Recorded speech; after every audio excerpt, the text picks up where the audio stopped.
Donc, je reprends, vous avez donc le dernier paragraphe pour ceux qui l'ont, mais je vais le lire et je vais traduire comme d'habitude. Resh Samerva, qui takif Zerata, Amar le Lebarei, Nashim Datan Kala Aleen, Delma Metzare, La Megalelan. Je vous mets en garde, parce que là je sens que ça va partir. Alors, je le sens bien ou je le sens pas bien? Qu'est-ce qu'il nous dit Rabbi Shimon? Qu'est-ce que dit la Gemara? Le décret, effectivement, qui va impliquer Rabbi Shimon et son fils, risque bien d'être mis malheureusement d'être mis en acte, parce que les femmes, elles ont, il dit, Nashim Datan Kala Ale. Elles ont un esprit un peu léger. Je vous mets en garde, sortez du carcan occidental, j'en supplie. Parce que si vous êtes dans le carcan occidental, vous ne pouvez que être scandalisé par ce propos. D'accord? Mais on va y revenir. Dilma Metzare là, parce que du fait qu'on fasse du tort, qu'on fasse de la peine, n'est-ce pas, aux femmes, enfin en tout cas à sa femme, et elle finira par révéler où nous sommes. D'accord? Avant même de rentrer dans le texte du Rav, il est impératif que vous compreniez bien la problématique. Il y a quelque chose d'exceptionnel dans ce que on a souvent évoqué cette problématique-là. Il y a quelque chose d'exceptionnel dans la jante féminine, si je l'exprime un peu comme ça, c'est le fait qu'elle a été façonnée selon la volonté d'Akadosh Baruch Hu, avec une exactitude, une extrême exactitude, qu'on appelle le monde de la vérité. L'homme, quant à lui, a été façonné avec une extrême exactitude, avec le monde de la réalité. Et donc, automatiquement, il y a une scission entre l'idéal de vérité auquel nous aspirons et la réalité dans laquelle nous vivons. La femme, par essence, ne convient pas à ce monde. Et quand on dit la femme, il faut l'étendre même de manière beaucoup plus générale, puisque si le Ham Israël est considéré comme étant la femme d'Akadosh Baruch Hu, il y a quelque chose de similaire entre la femme au sens obvi du terme et aussi la femme au sens du peuple juif. Quand nous avons une sensibilité, eh bien, surtout tel que le monde occidental, le monde de Édom l'a compris pendant quelques milliers d'années, la sensibilité, c'est une faiblesse. On se rend bien compte aujourd'hui que la sensibilité, l'intelligence émotionnelle, elle est essentielle pour la constitution de l'homme. L'intelligence rationnelle, intellectuelle, est aussi essentielle pour la bonne constitution de l'homme. Mais il y aurait une inclinaison émotionnelle chez la femme.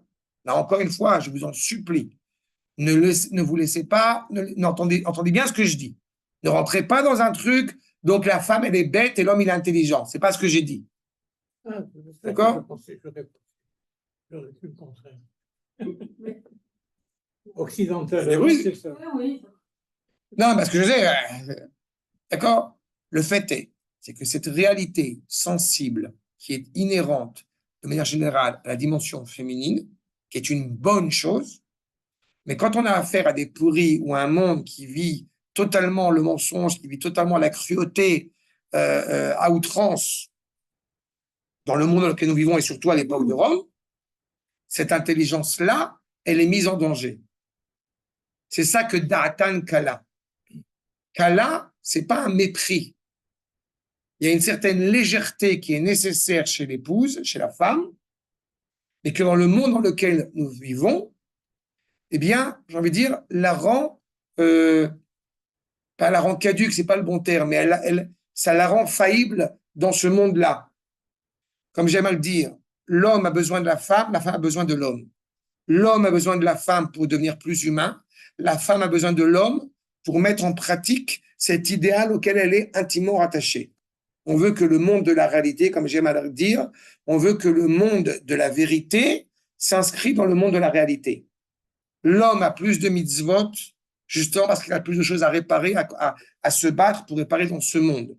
La femme étant intimement rattachée à l'idéal divin par essence, donc elle a moins de choses qui lui incombent. C'est ce qui la rend exceptionnelle, et c'est ce qui la rend aussi problématique dans le monde dans lequel nous vivons. Bah, c'est suffisamment clair ce que je suis en train de vous dire. D'accord? Et c'est ça la tension permanente. D'accord? Voyons ce que dit le Rav Kook. Aïcha, kol hakoach hamusari shela, ganuz baregesh alev hativi. Vous voyez, je voulais dire à l'oral, pour simplifier, mais le Rav a tout dit.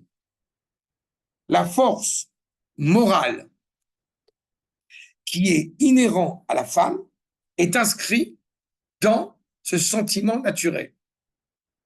Je vais ajouter un point un peu autrement. Une chose que aujourd'hui encore, j'ai préparé un khatan et c'est fait partie des exercices que je leur donne à chaque fois, mais ça amuse beaucoup à chaque fois.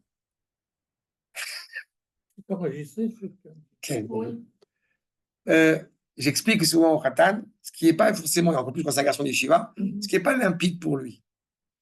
Je lui dis, tu veux acheter un pantalon, qu'est-ce que tu fais? Eh ben, il va au Kenyon, tu rentres dans le Kenyon, tu achètes le pantalon, tu sors du Kenyon. Bon, l'air général, c'est qu'en réalité, la capacité masculine est une capacité qui est plus, encore une fois, c'est une généralité. Ne me dites pas, mais je connais plein de femmes qui, d'accord? On connaît aussi plein de femmes qui ne deviennent pas on connaît aussi plein de jeunes filles qui ne deviennent pas des jeunes femmes à l'âge de 12 ans, voire même plus tôt, voire même plus tard. C'est pas la question. Mais il y a une sorte comme ça de généralité, de klal, qui est inscrite selon la tradition de nos maîtres. À savoir que ce qui, de manière générale, est inhérent à l'homme, c'est sa capacité analytique. L'homme a une tendance à analyser.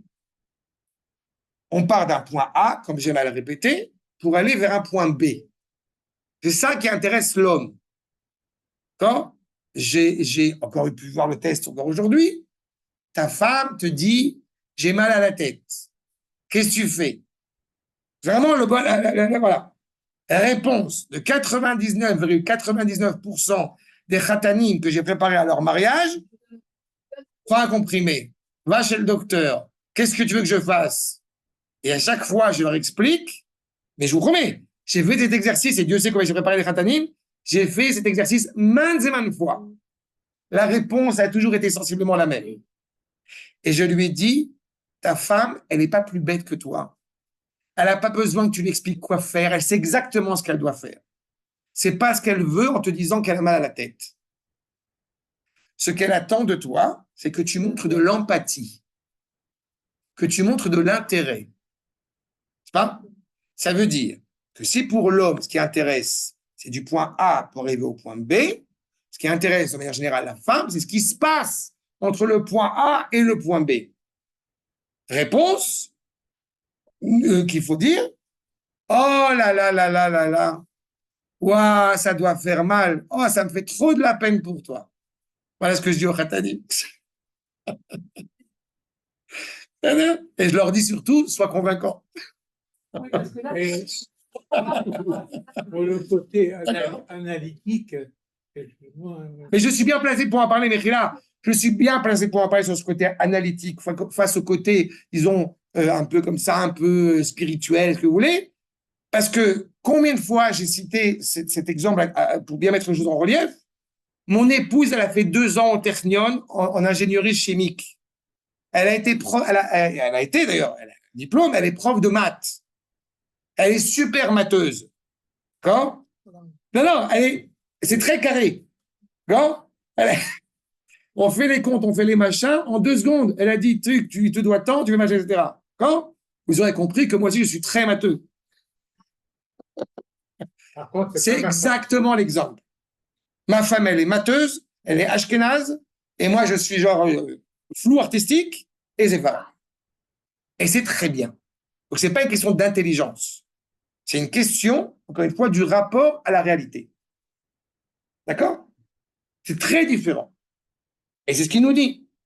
La valeur morale, une femme n'a pas besoin, si on l'a pas malheureusement totalement, j'allais dire, déglingué. Quand je dis déglingué, c'est qu'on lui a enlevé cet esprit naturel d'être une femme qui souhaite être une mère, qui est tellement logique et tellement cohérent. Si on l'a pas totalement truc, elle n'a pas besoin de de se préparer pour aimer son enfant. Il n'y a pas que pour D'accord? l'enfant, d'ailleurs. Par exemple, la femme, elle n'est pas en train d'acquérir un amour maternel, alors que l'homme l'acquiert. L'acquiert? Hein? C'est ça. J'ai vu, je l'ai vécu, je l'ai expérimenté. Peut-être c'est que chez moi. Mais mon expérience m'a montré que c'est pas que chez moi. D'accord? On prépare l'exemple que je prends souvent, c'est là. On va habiller l'enfant pour aller au GAN. Enfin, pour aller au GAN le matin. Le père.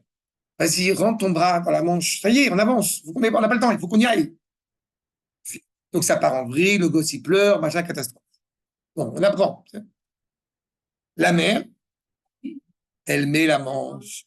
Comment ça va? T'as bien dormi? Comment s'appelle la ganénée? C'est qui ton meilleur copain? Ça se passe calmement. Parce qu'il y a une séance psychologique gratuite faite entre une relation faite entre l'enfant et la mère qui est acquis par le père, mais qui n'est pas forcément inné chez le père. C'est pas la même démarche. Assurez-vous, quand ma fille était petite, la première, qui était en plus prématurée, machin et tout, ma femme n'a pas dit tu veux faire le bain de ta fille ou pas. Elle m'a dit prends-la, fais le bain. D'accord? Voilà. Donc j'ai changé les couches, rassurez-vous. C'est pas. Mais il y a une question, encore une fois, qui est un petit peu délicate, qui est un petit peu différente. Bon, et ben cette dimension morale, et ça provient même avant même cet instinct maternel, le fait que le bébé, effectivement, tout de suite, grâce à Dieu, il va savoir où est le frigo. Toute cette implication-là, c'est une action naturelle féminine. Le regesh alev ativi. C'est clair? Veim tiye, gamke, chokhma, umesakelet, ein koach hakoved etzla, koach hadat, kim koach haregesh. En réalité, même quand elle va être animée d'une instruction, d'une intelligence, bien évidemment, tout à fait louable et sans aucun problème, il n'empêche qu'elle a toujours cette dimension de sensibilité qui préside en elle. Les koach haregesh, ou kechol koach gufani, alou leishtanot, mi meoraot chazakim. La problématique, c'est la stabilité. Ce qu'il y a d'exceptionnel dans l'émotion, dans l'intelligence émotionnelle, c'est qu'elle existe. Ce qu'il y a de problématique, c'est qu'elle n'est pas stable. Quand nous parlons de réalité rationnelle, si on parlait de mathématiques tout à l'heure, il y a un rapport à la réalité, puisqu'on veut chercher une solution, puisqu'on analyse. Donc, c'est concret, c'est du solide. L'intelligence émotionnelle, elle est fondamentale, elle est nécessaire, mais elle n'est pas stable. C'est ça de la problématique. C'est quoi ça? Pas ça. Elle est intangible. L'intelligence émotionnelle n'est pas intangible. Elle n'est pas stable au niveau de la sensibilité, de l'intelligence, de quoi? Non, elle n'est pas stable au niveau de ses effets.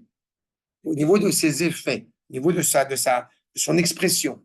Quand on est, et la preuve, et la Torah en est consciente, puisque par exemple, le Alechem, quand une personne, par exemple, eh bien, elle a perdu un proche, elle est ce qu'on appelle onen, elle est dispensée de mettre les tefilines. Pourquoi est-elle dispensée de mettre les tefilines? Parce que émotionnellement parlant, elle n'est pas en mesure de mettre les tefilines.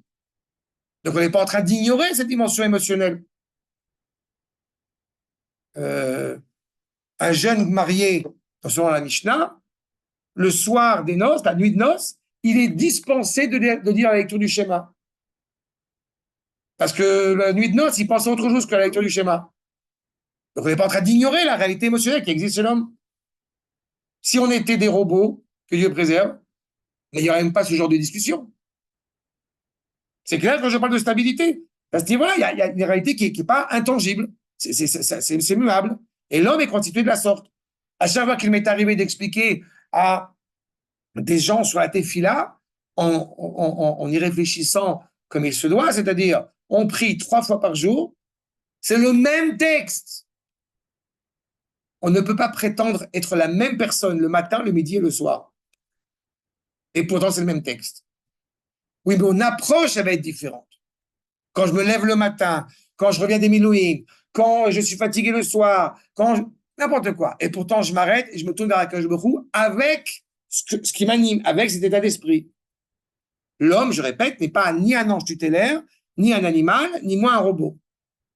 C'est aussi une réalité émotionnelle. Cette réalité émotionnelle, quand elle prend le dessus sur l'intelligence intellectuelle, rationnelle, elle est dangereuse. Je répète, pour la stabilité, pour la tangibilité. Vous savez que quand il y a des gens qui ont des... quand c'est une expérience douloureuse, et aussi à l'inverse, quand c'est une expérience réjouissante, mais on a besoin souvent de garder un certain cadre quand on a un bouleversement émotionnel, qu'il soit positif ou négatif. Ça va pas du tout, il n'y a pas de travail, il n'y a pas de... C'est la guerre, je sais pas. Viens, on range les livres. Viens, on se met à table. Viens, une sorte de nécessité de cadre parce qu'on sent qu'on est en train de perdre l'équilibre. Je ne sais pas si c'est suffisamment explicite ce que je suis en train de dire. Il faut se concentrer sur une... C'est ça, exactement. Et ça, c'est rationnel. C'est justement essayer de pouvoir donner force à la raison face à cette intelligence émotionnelle qui peut être, encore une fois, des moraot chazakim, des choses fortes.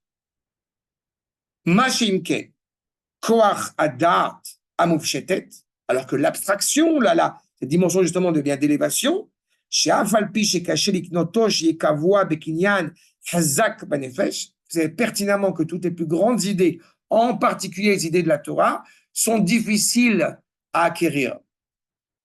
D'accord? Travail dur pour qu'elles soient pleinement acquises en nous. D'accord? Il y a une idée que je dis souvent, quand quelqu'un il a faim, il y a le ventre qui gargouille. D'accord? Quand quelqu'un n'a pas encore fait la tfilat mincha ou de harvit, c'est rare que le neshama elle gargouille. Mais ça serait bien qu'elle gargouille aussi. Et quand on arrive à ce stade où on ne se sent pas bien parce qu'on n'a pas prié encore, c'est-à-dire qu'on commence à être en bonne santé. Il y a une vraie cohérence entre le corps et la neshama. Mais c'est difficile à acquérir. N'est-ce pas? Aval ima adam, gvar kanu, on l'a déjà acquis. Venigba amusar ayotse mitamtsit amada, atahor beomek nafsho.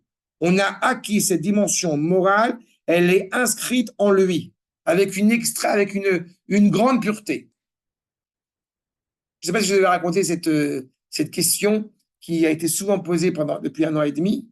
Est-ce qu'on a le droit de se marier? Est-ce qu'on a le droit d'écouter de la musique pendant 1 an et demi, là, avec la guerre, etc. Et c'est une question qui a été posée. Parce que souvent, on se réfère à l'époque du déluge, hein, où l'homme et la femme devaient rentrer dans l'arche séparément, puisqu'au moment où Akadosh Baruch Hu est en train de détruire le monde, au moment où il y a une catastrophe mondiale, on ne pourrait pas vouloir se réjouir avec son épouse à titre personnel, à titre individuel, vu la catastrophe. Et justement, depuis 1 an et demi, d'abord, il y a une petite nuance essentielle, c'est que quand il y a eu le déluge, les gens ne se sont pas interrogés si on rentrait dans l'arche mélangée ou séparée. Il a fallu leur dire de rentrer séparés. Là, la grandeur, la noblesse morale de Ham Israël, ça a été de s'interroger si réellement on peut se marier, si réellement on peut kiffer la vie alors que ça fait 1 an et demi qu'il y a la guerre. Ce qui montre déjà que ça nous interpelle. Et la réponse de tous les maîtres, et ma réponse qui a été celle-ci aussi, justement oui. Pourquoi oui? Parce que ce qui est impératif, c'est de renforcer le moral des troupes. Et d'Avka, le mariage, justement, quand le moral est tellement affaibli, eh ben, c'est justement l'occasion de raffermir cela. C'est exactement cela. Pour qu'on puisse se poser la question, est-ce qu'on a le droit de se réjouir? Ça veut dire qu'on a une noblesse morale. Ce qui aurait été dramatique, c'est de dire, depuis 1 an et demi, il se passe tout ce qui se passe, et les otages, et les soldats, et je m'en fous. Ça aurait été évidemment totalement inconcevable. D'accord? C'est ça l'idée. Donc, avant où ça a été acquis pleinement dans cette dignité humaine, où tu ne penses même pas à agir autrement. À ce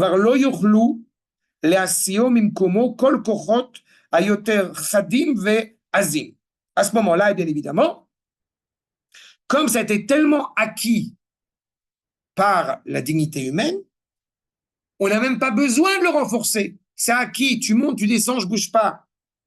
Les choses les plus élémentaires vont commencer par ça. Vont commencer par cette prise de conscience de la valeur. De tel mitzvah, de tel comportement, de telle dimension morale qui nous anime. Il a été très difficile pour certaines personnes d'une certaine génération. Je pense à mon père, par exemple, qui doit prendre des médicaments le jour de Kippour, etc. Il est très difficile pour un certain nombre de gens de ne pas jeûner le jour de Kippour. Et pourtant, ce n'est pas forcément des gens qui sont peut-être très érudits, non, mais ils ont inscrit cela dans leur ADN, mais hors de question que le jour de Kippour, j'ai mangé. Ben, si c'est nécessaire, c'est nécessaire. Vezot, Aïta Gamken Metzat Hashem, שהיה נדרש להשלמת הדורות הבאים, באור חוכמה גנוזה, טהורה ועליונה.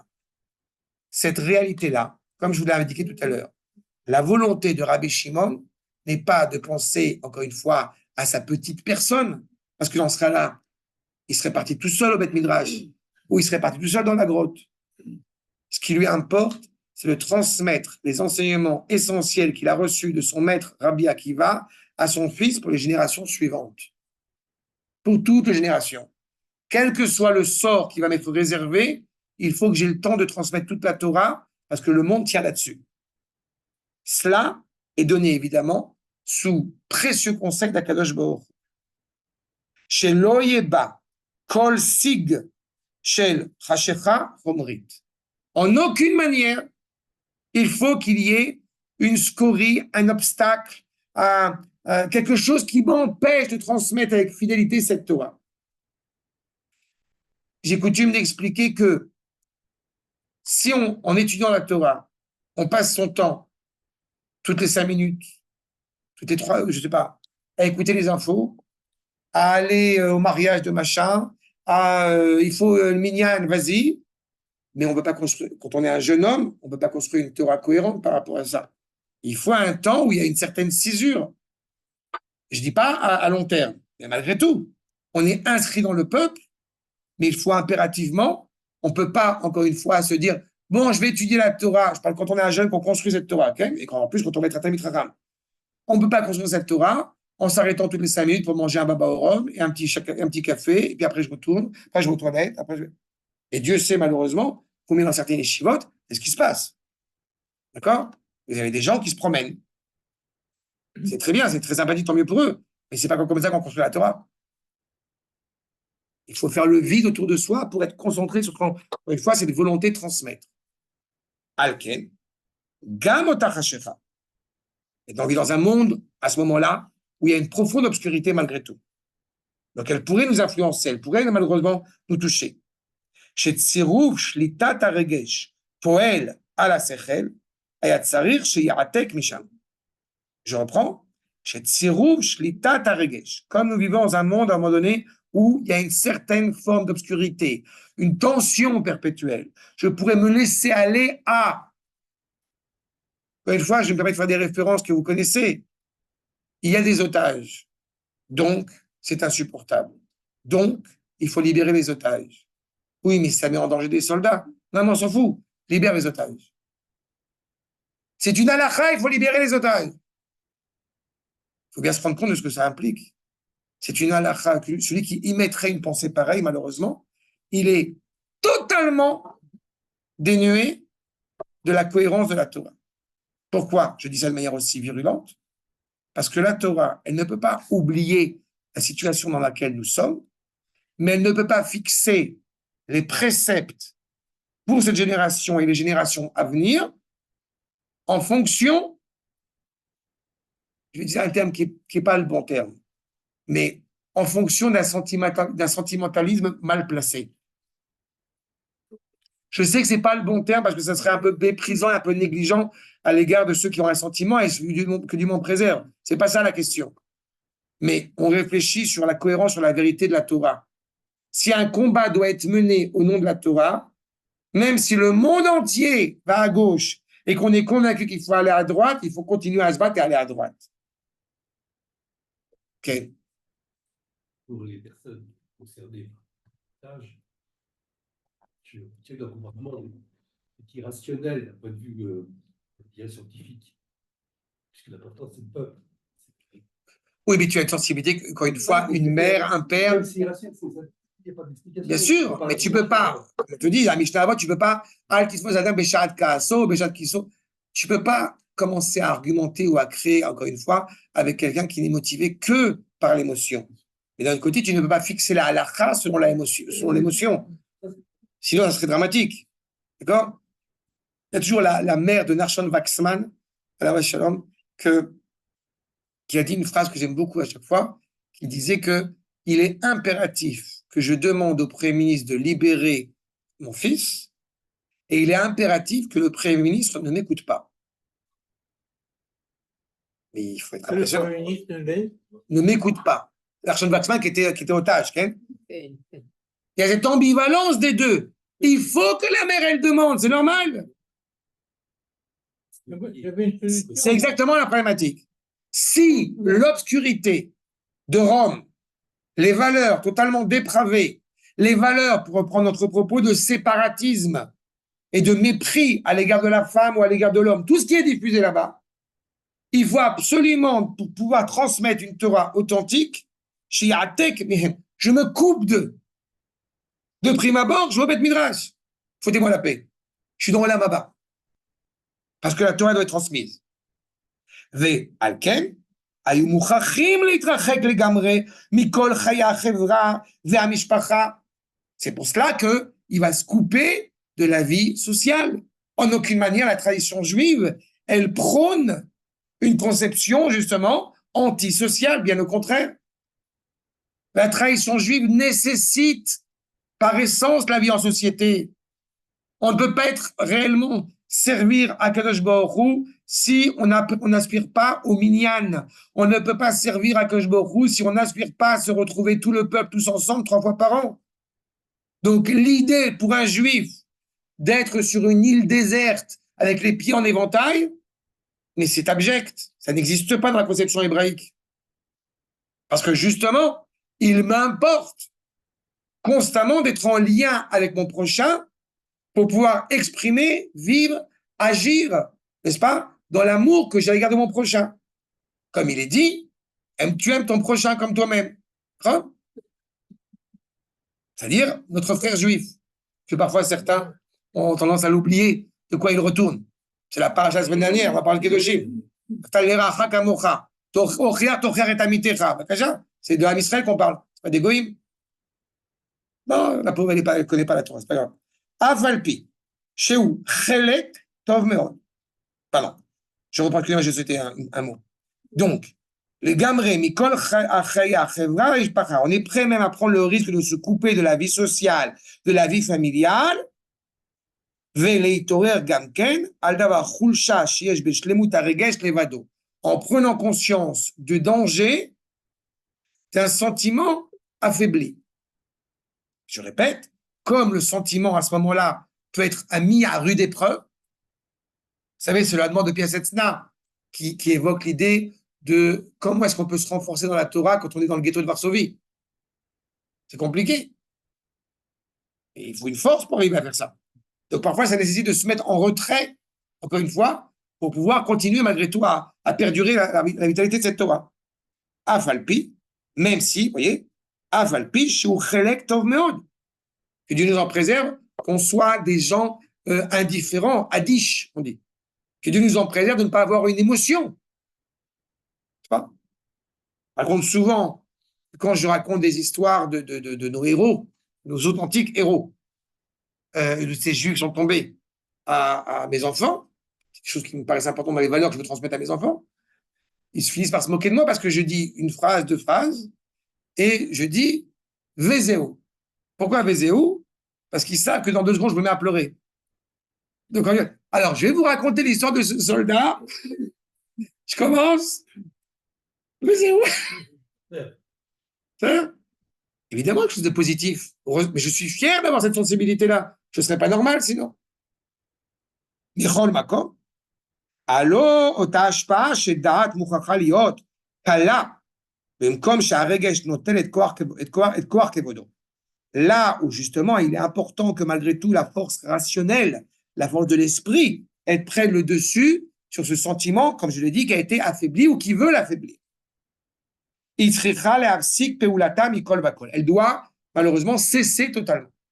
On ne peut pas rester dans le bête midrash, dans l'image ici de la femme et de l'homme, dans l'image ici de l'intellect face à l'intelligence émotionnelle. Quand l'émotion peut prendre le dessus, ça veut dire peut avaler, peut ravager l'intellect, alors on prend même le risque à ce moment-là de supprimer totalement l'émotion pour se rattacher uniquement à la raison pour ne pas tomber dans le piège. Bimkom, donc cette notion d'esprit qui doit s'élever, encore une fois, on pense aux générations futures, Almarom, Pisgatarato, dans son extrême pureté, Liot, les or olam, est une lumière pour le monde, les malais, être or à sechel, remplir l'esprit de cette lumière, encore une fois, intense, Bimkom avukataregesh, à la place de la flamme sensible. Je suis presque envie de dire, hélas, qu'à ce moment-là, on fait taire la sensibilité. Un soldat, est-ce qu'il a le droit d'avoir peur? Il a le droit d'avoir peur. Il a fait. Quand il part à Gaza, quand il part à Gaza, il est obligé de ne pas avoir peur. Comment est-ce qu'il ne peut ne pas avoir peur? Mais parce que justement, il apprend à surmonter, à vaincre cette peur. Vous avez tout à fait raison. Vous avez tout à fait raison.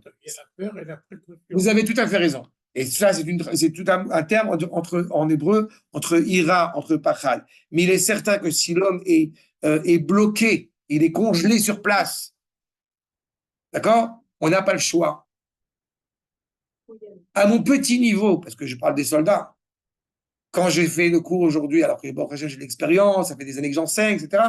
Quand j'ai préparé les 2 cours que je vais aller donner, pendant les 2 premières minutes, 2 premières secondes, et en venant, j'étais stressé.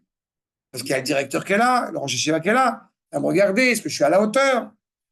Heureusement que bon, assez rapidement, tac, truc, tu t'étais, tu t'assois, tu sors ton cahier, tu machin, et on est parti, et c'est dedans. Mais si je me laisse aller à ce stress-là, ou le trac, quand je fais du théâtre, on ne peut rien faire, on est perdu. C'est ça qu'il est en train de dire. Un bon réveil sur la faiblesse, encore une fois, qui est pleinement reconnue.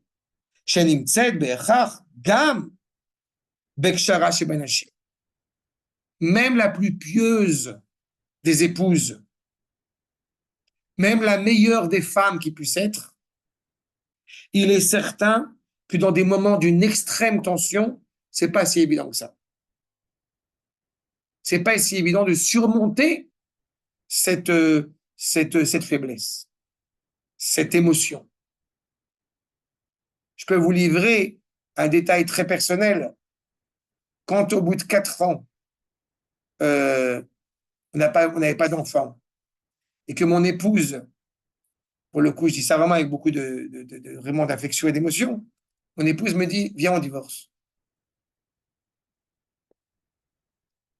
Tu auras un enfant avec quelqu'un d'autre.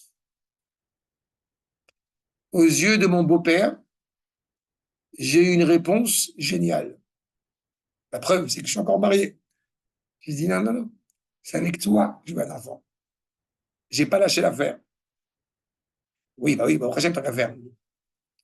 Mais en réalité, il est clair que, et là, c'est un bon exemple de stress, de détresse, de peine, qui est pleinement légitime.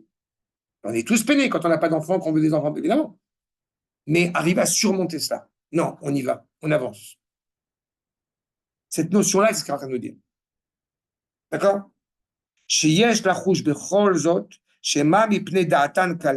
De bien conscient, encore une fois, de ce que nous avons en face. Accepter l'autre, accepter la faiblesse de l'autre, c'est pas transformer un enfant en adulte, de pas transformer une femme en homme, de transformer un homme en femme, ça n'a pas de sens. Je parle mentalement, je ne parle pas de maintenant de trucs tordus.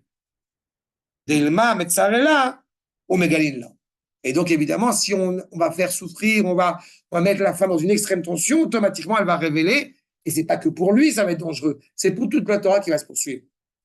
Adkan, c'est clair sur ce premier point? Maintenant, si tu peux donner, s'il te plaît, Hana.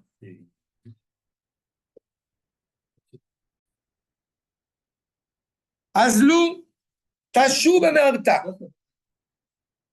Azlu tashu b'me'arta, ותרחש ניסה, אברי לאו חרובה ואינה דמיה, והווי משלכם מניהו, והווי ידווי, עד צוואריהו, וחלה, כולי יומה דרסי. Voilà, c'est clair? Voilà. Donc, Comme l'eau de roche. bon, Azlou, qu'est-ce qu'il va faire? Il va quitter le Beth Midrash et il va partir, lui, avec son fils, dans la grotte. Quand il est dans la grotte, il y a eu un miracle. Et Trachesh, Nissa. Quel miracle? Vrelav, Farouva, un caroubier qui a priori prend énormément de temps pour bourgeonner, pour pousser, ça a été spontané. Il y a un caroubier qui va pousser. Le caroubier, si vous l'avez déjà mangé, c'est un, je n'aime pas du tout. C'est super sec. Oui, c'est super sec. Jusqu'à maintenant. Et ça tient, mais par contre, ça tient. Oui, la petite, voilà, regarde. Elle est où la grotte de Rabbi Shimon? Elle est à Pkin. C'est Pkin, c'est dans le nord. Oui, Donc, jusqu'à il y a une maintenant, on femme- va la visiter. Il y a une femme qui tient Pkin là-bas, qui n'est pas mariée. Elle a plus de raison. Elle est extraordinaire. Extraordinaire. Si vous allez à Pkin, il faut y aller. Comme elle était mariée, elle habite à Trompendorf, elle a des enfants. Elle a dit, non, je regarde pas d'enfant, j'ai compris. Ah, Oui, elle habite à Trompendorf. d'accord. Je ne regardais pas d'enfant, qu'elle n'avait rien. Ah là, il faut Non, voir que. non, mais Peu importe. elle toute seule, elle C'est ça. et son mari, ses enfants sont restés à Trompendorf. Il y a même pas 2 ans, on l'a vu. Elle est extraordinaire. Ouais, moi je l'ai vu plusieurs fois, et notamment la dernière fois, c'était avec Herbier. De les gars, à ma connaissance, c'est une vraie inquiétude aujourd'hui. Ils essayent de faire. Là, je ne savais pas qu'elle avait vraiment les enfants. Oui. Et son mari et ses enfants. Ouais, pas loin. En tout cas, ce qui est certain, et c'est une vraie complexité, c'est une vraie difficulté, il n'y a personne qui veut la remplacer là-bas. Ben non. C'est pour ça, quand j'entends que père est marié les enfants, je ne savais pas qu'elle avait marié des enfants, peu importe. Le fait est, c'est que ces enfants n'ont pas du tout envie de reprendre le flambeau. Moi, ce qu'on nous a raconté, c'est qu'il y a des familles juives qui ont voulu s'installer là-bas, et les Druzes, ils leur ont brûlé leur. Ah oui. Oui, il y Oui, ils avait veulent pas. de Elle tient le coup là. les Shivat de Malot qui sont Ah, bah, habités là-bas. Le fait est. Ah, bataille. Allez, on avance, s'il vous plaît. P qui in. P qui in. Le fait est, c'est que donc ce carreau, P qui in. Kin. D'accord. Bétine. Voilà. Top, on avance. Le fait est, c'est que le caroubier, je répète, le caroubier est un arbre qui pousse a priori, ça prend beaucoup de temps, et que là, il a poussé rapidement, et ce qu'ils vont se nourrir de cela, le charouf, c'est un fruit, vous savez, qui est en forme de lune, comme ça, qui est fort, qui est très ça, avec des petites graines à l'intérieur. Il reste très longtemps dans l'estomac.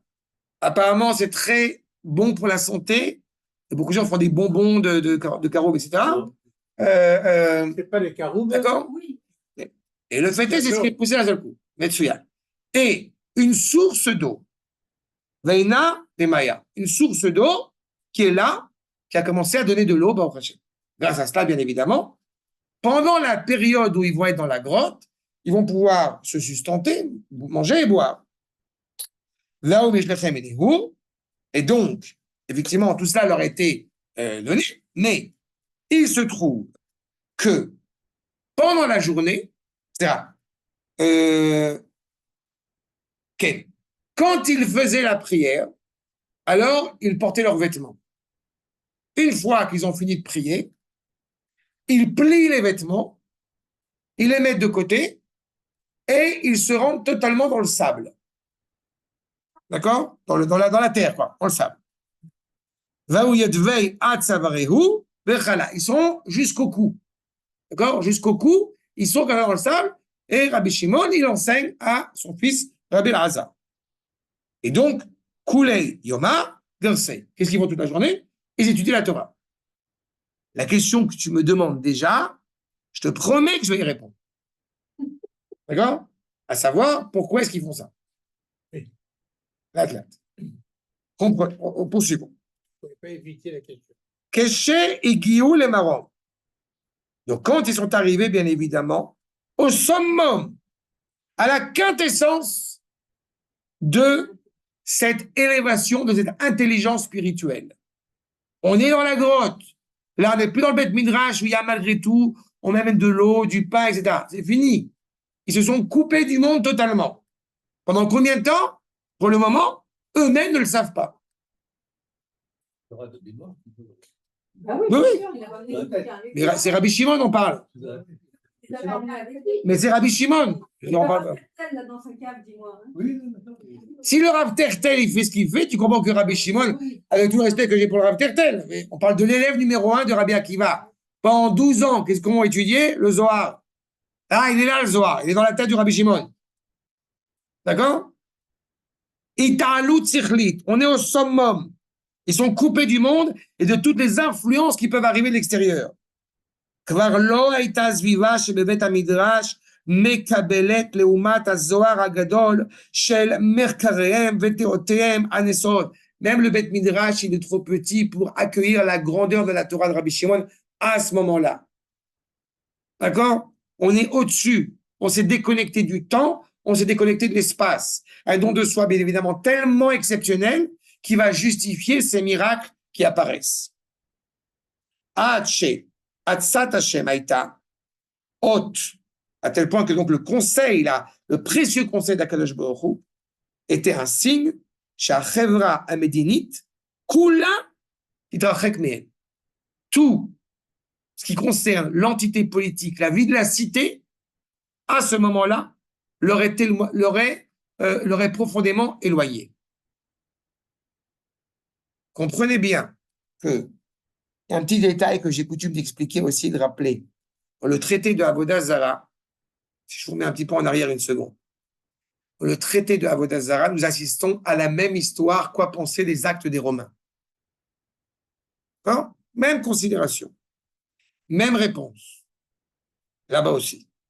Mais il y a un petit détail quand même qui est assez intéressant. Qui est-ce qui dit que ce qu'ils ont fait, c'est pour eux-mêmes, que ça n'a aucune valeur, que c'est une catastrophe, C'est pas Rabbi Shimon, dit la Gemara dans le traité de l'Avodah Zarah. C'est Akadosh Baruch Hu qui parle. On dit compte de ce que ça veut dire. C'est-à-dire que la Gemara, elle cite clairement, laisse entendre la parole d'Akadosh Baruch Hu pour dire que lui ne supporte pas ce qu'ils ont créé. Avant que vous m'interrogiez en me disant mais c'est la Gemara, comment est-ce qu'il peut me dire Akadosh Baruch Hu? Première réponse, je m'en fous. C'est ce que dit la Gemara. Deuxième réponse, avant la Gemara, vous avez déjà un verset dans le dernier prophète d'Israël, n'est-ce pas?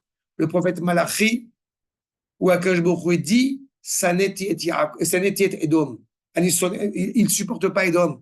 Il est Esav. Il est Edom. C'est Akadosh Baruch Hu qui parle. Donc, je n'ai pas besoin d'essayer de caution de.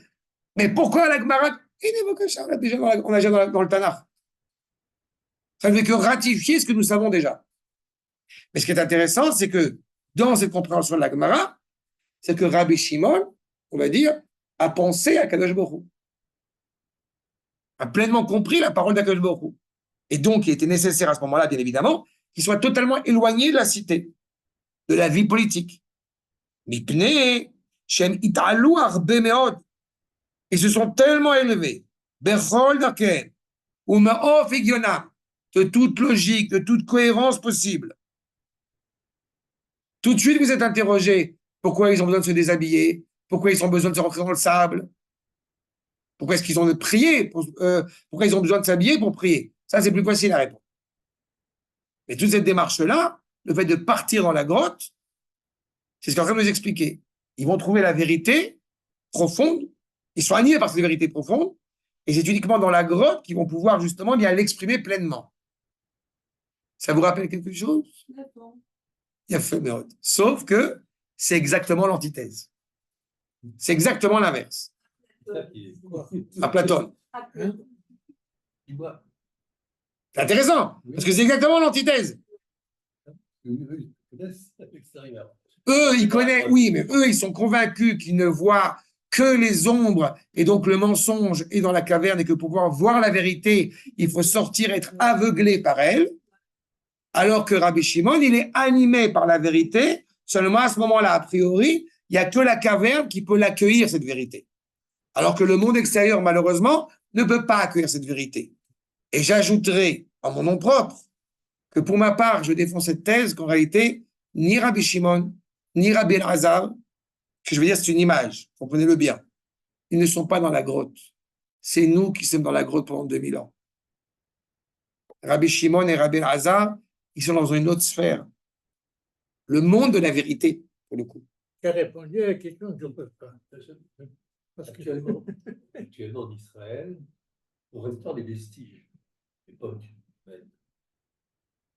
Est-ce qu'il n'y a pas une contradiction avec le concept de... C'est encore plus marrant et encore plus sympathique, justement. Parce que ce que nous essayons de restaurer des vestiges, c'est à titre historique. Voilà ce que vous êtes, vous, la nation la plus extraordinaire du monde entier. Il ne reste de vous que des ruines. D'accord? C'est le professeur Ariel Dad. Non, c'est pire, c'est mieux que ça encore. C'est le professeur Ariel Dad, je raconte toujours cette anecdote qui m'a beaucoup fait rire, qui est à Metzada. Et il est à Metzada et il y a, on se rappelle que dans le traité, dans la Megillah de Echa, dans les lamentations de Jérémie, il y a une annonce qui est faite. Plus jamais Israël ne résidera ici. Goy lo yagurba, c'est fini. Plus personne ne résidera ici. Ariel Dad s'assoit à Metzada, vous savez, en haut de la forteresse, et il s'adresse rhétoriquement aux Romains. Alors vous êtes où? Parce que nous, on est là. C'est exactement ça.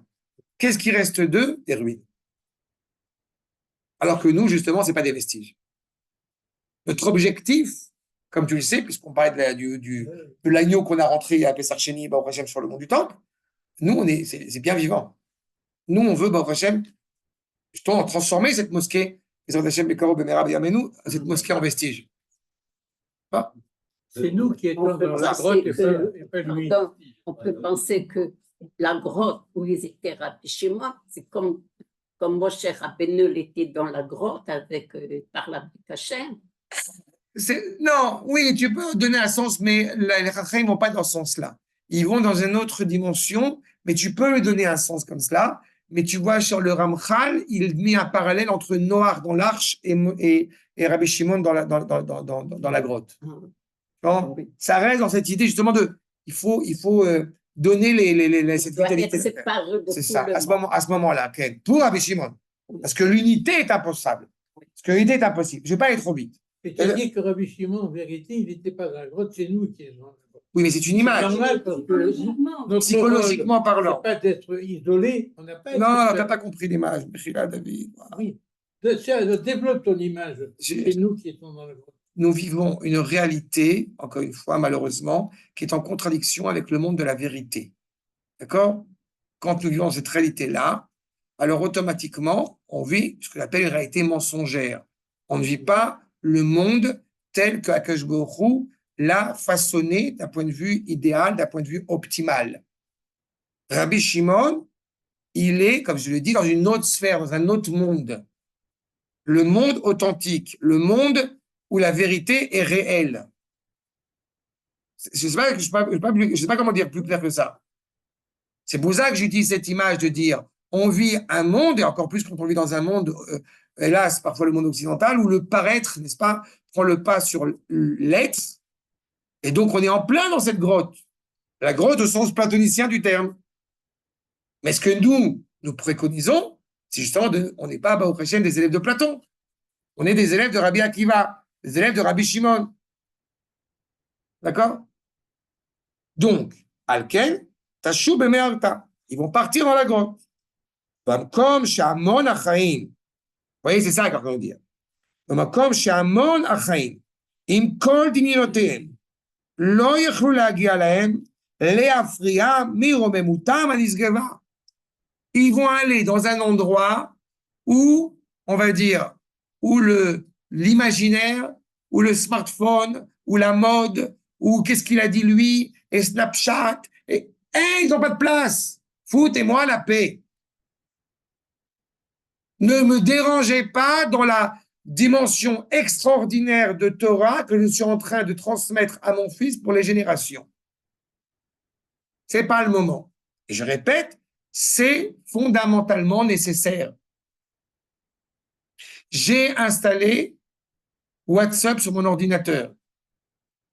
De temps en temps, je le regrette profondément. Je suis en train de travailler, tac, un message. Et Guy peut témoigner en ma faveur. Quand on finit le cours, tac, tac, tac, tac, tac, attends, il a dit oui, je réponds. Et petit non, mais tu l'as vu à chaque fois. C'est pour ça que j'adore Shabbat. Parce que Shabbat, il n'y a pas de WhatsApp. וכבר לא היה להם אז שום צורך. בצירוף היותר קטן לחיי החברה. Là, ils sont totalement déconnectés de la vie sociale. Ils ne s'interrogent pas de savoir qu'est-ce qu'il a dit lui et qu'est-ce qu'il a dit l'autre. Combien on est constamment, mais vraiment intoxiqué par ces messages. Une phrase, tu te rends compte, Smotrich, il a dit machin, Bibi, il a dit machin, Barak, il a dit machin, Lavdil. Franchement, j'ai beaucoup de respect pour Bibi et Smotrich. Et combien on est confronté à ça? Il n'avait pas Internet. Donc Et s'il y avait les élections maintenant, pour qui tu vas voter? Vous avez entendu les... Oh là là là là! Donc, il Mais on avait- n'est pas forcé de Toutes les semaines, regarder on tout parle. cela. Voilà.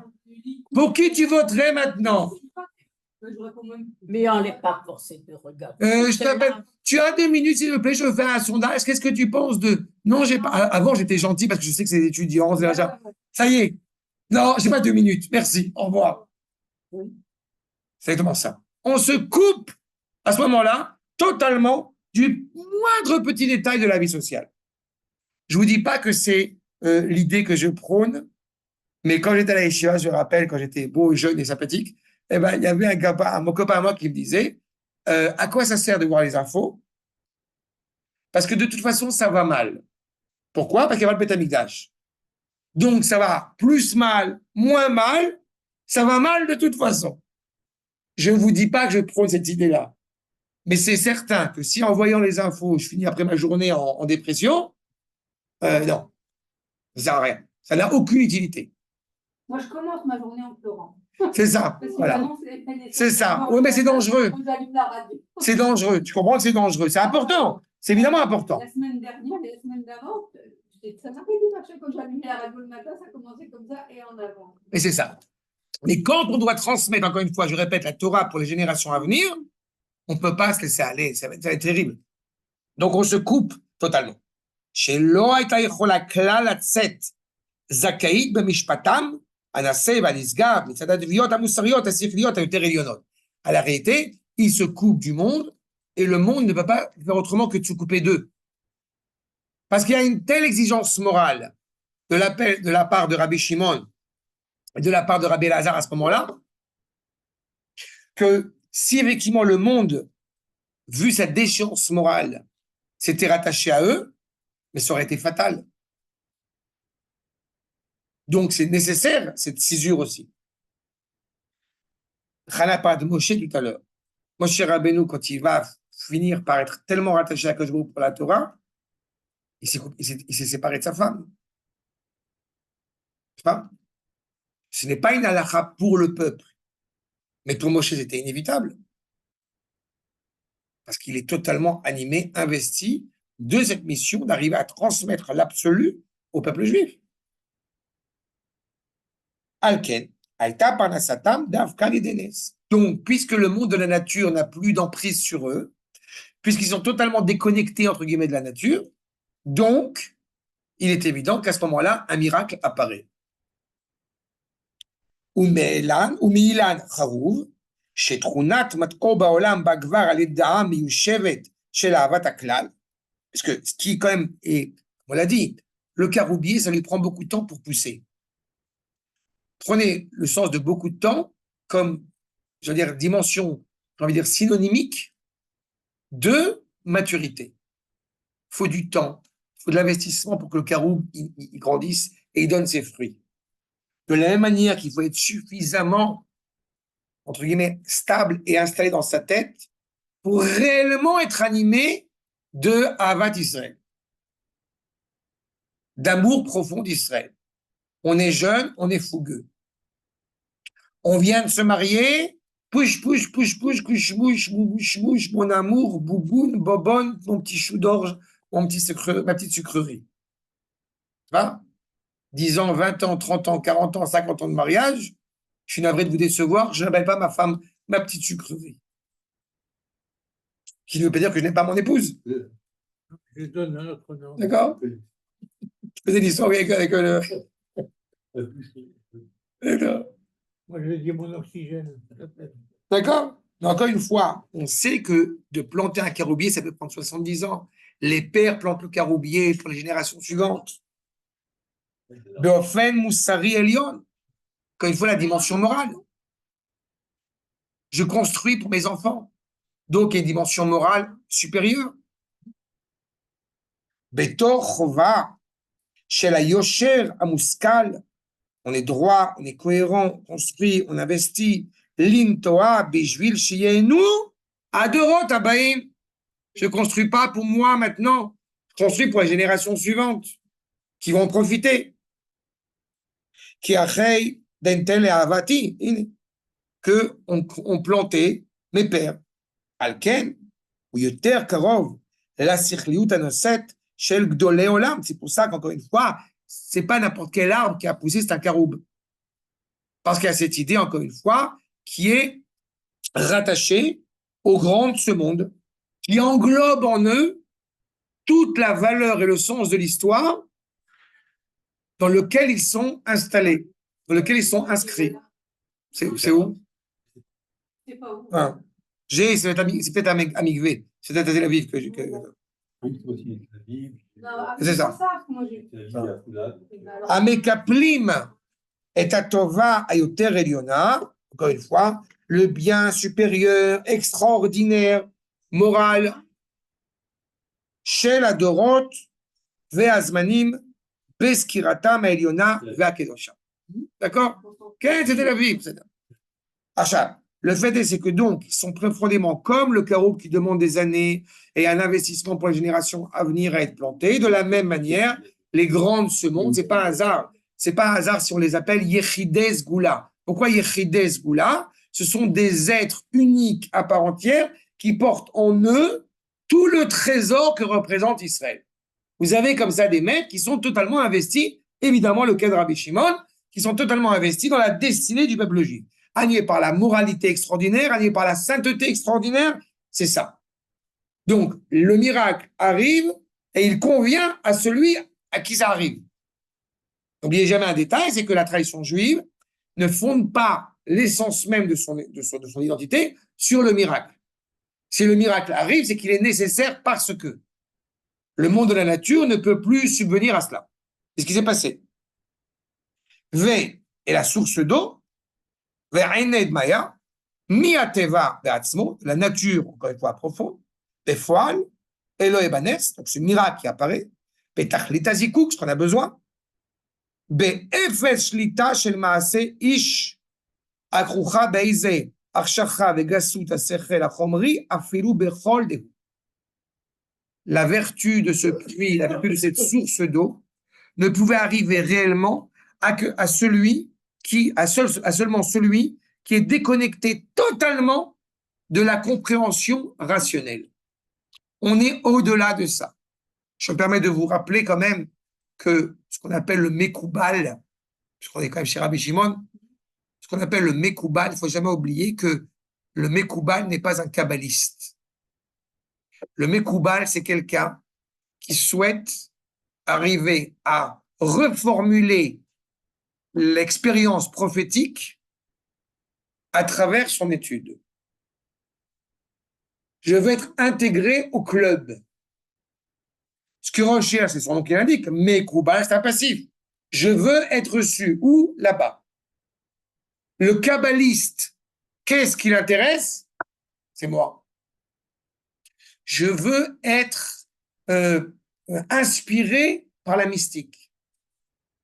C'est Thérèse d'Avila, c'est Jean d'Acco, Marchemam, c'est là, les kabbalistes chrétiens, c'est ça. Et malheureusement, on peut trouver parfois certains juifs, t'étudies le Zohar,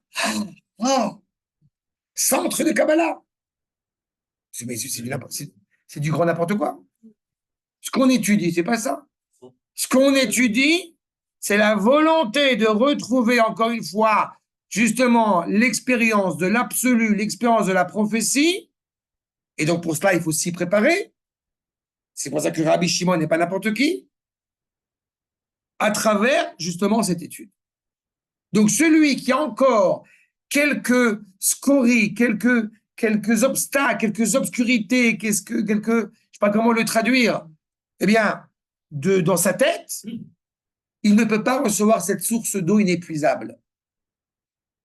ואפילו השרידים של פעולת החברה, שהיו להם במלבושיהם, même ce qui leur reste dans leur lien avec la société, exprimé par les vêtements qu'ils portent, on sait pertinemment que on ne s'habille pas pour autrui, mais malgré tout, évidemment, on va s'habiller d'une certaine manière quand on va aller à tel ou tel endroit, je sais pas. Donc le vêtement, il a aussi quelque chose qui est social.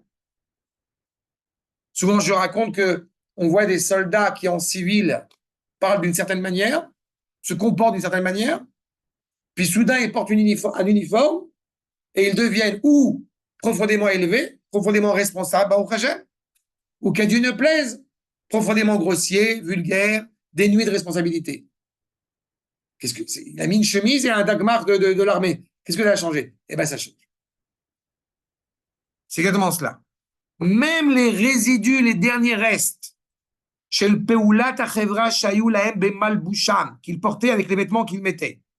Lo yachol le'atim im gavut askalotehem vechizyonam shel alamitat achaim ve'elyontam ve'itromemutam mi hashiflut ve'azoama shel haove.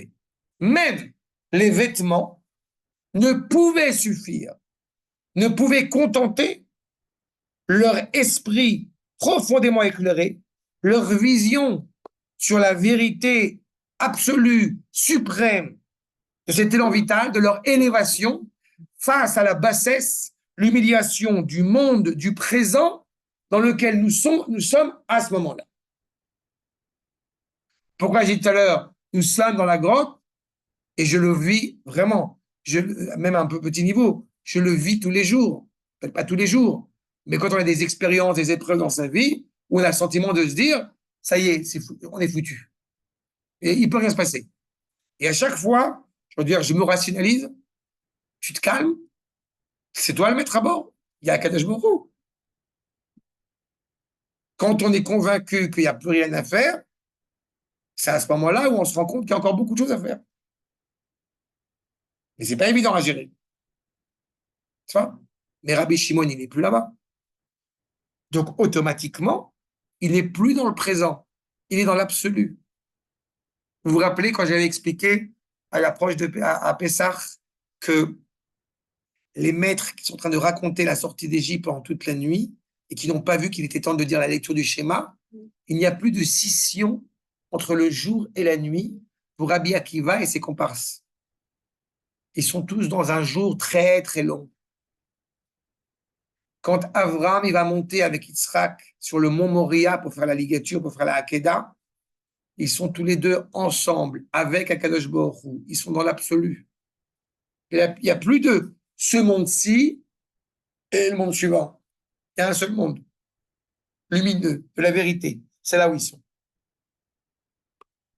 Ad, Davem Ishtechem Enihu. Donc, c'est pour ça qu'ils jetaient leurs vêtements, ils mettaient leurs vêtements de côté. Ve, Avei, Advei, Atseverehu, Bechala, Kuli Amad Irse. Ils viennent encore une fois, il y a différents types de prophéties, et quand on est dans la dimension de la prophétie, on se coupe du présent. On vient dire au peuple qu'il va être entendu. Et beaucoup de nos maîtres, à travers les générations, eh bien, ont transmis des valeurs, ont transmis des idées qui étaient encore totalement, j'ai envie de dire, fantastiques, science-fiction, à l'époque où ils ont prodigué. Le Ramchal, au XVIIIe siècle, qui fait un commentaire pour la construction du troisième Beth Amikdash, c'est pas certain qu'à l'époque du Ramchal, la première chose dans laquelle le commun des mortels de notre peuple pense, c'est au Beth Amikdash. Je suis pas sûr. Non. Heureusement, aujourd'hui, ce n'est plus le cas, mais à l'époque, c'était le cas. Non. Donc voilà cette idée-là. Cependant, je voudrais ajouter un petit détail. C'est la Gemara qui veut ajouter un petit détail. Resh Samer Chet. À savoir, à la question pourquoi est-ce qu'ils enlèvent leurs vêtements, on a donné un sens. C'est une réalité irréversible parce qu'ils sont tellement élevés. Et pourquoi ils enlèvent leurs vêtements pour étudier et ils mettent leurs vêtements pour prier? Beidan Saluta. Avec l'Avchou, donc quand ils vont prier, l'Avchou, Mechassou ou Matselu, ils prient avec leurs vêtements. Adam et Shlachem Nehu, et après ils les enlèvent. Pourquoi? Kechei de la livlou. Pourquoi? Parce qu'ils ont peur que les vêtements s'usent. Vous vous rendez compte qu'on est en train d'étudier une agaya de la Gemara? Vous vous rendez compte à quel point vous pouvez passer à côté, je dis vous, mais c'est nous, hein, c'est moi, c'est pas. On peut passer à côté de la profondeur et de la grandeur de cette histoire si on n'étudie pas le commentaire qui est avec. La Gemara, elle a autre chose à faire que d'expliquer que les vêtements ils s'usent quand tu les portes. Si elle t'explique ça, c'est qu'il y a un truc très profond derrière qu'il faut essayer de comprendre. Le fait est, c'est que donc ils prient avec leurs vêtements et ils enlèvent leurs vêtements quand ils étudient. Je me permettrai d'ajouter un point de repère. La tefila, elle est appelée Chaye Sha'a. L'étude de la Torah est appelée Chaye Olam.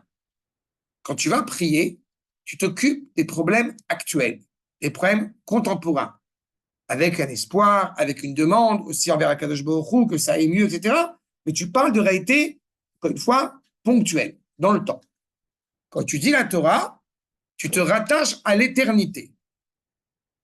Si, avec le paragraphe que nous venons de terminer, nous comprenons que Rabbi Shimon et son fils se coupent du présent, donc ils n'ont pas besoin de vêtements.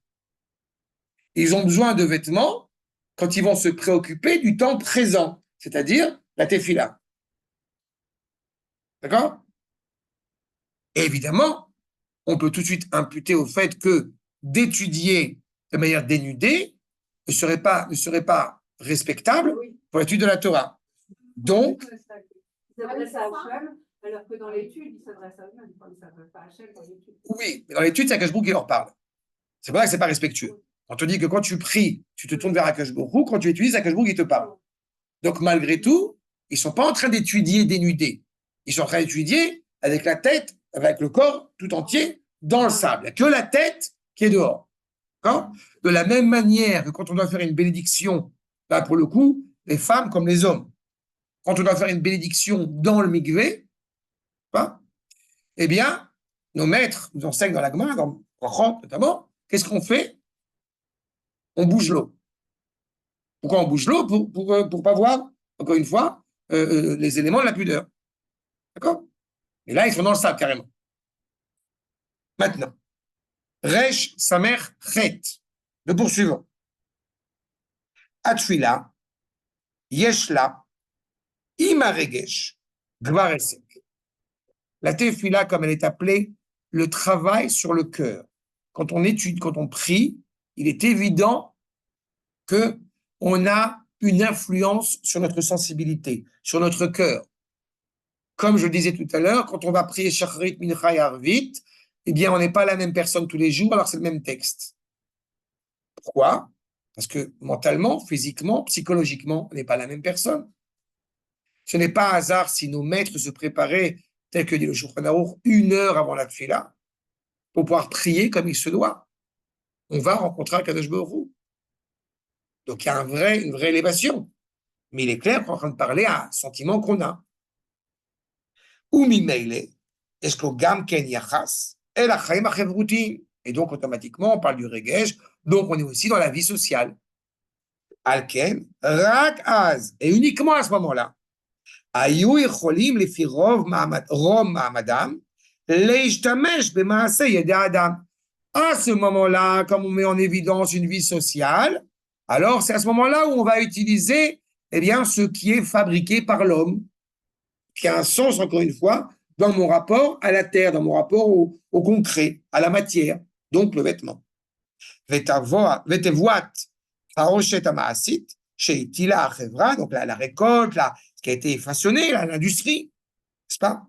Im kol migrotea al adam. Et bien évidemment, on s'investit, on s'inscrit dans le monde avec tout ce qu'il a d'exceptionnel, mais tout ce qu'il a aussi comme manque.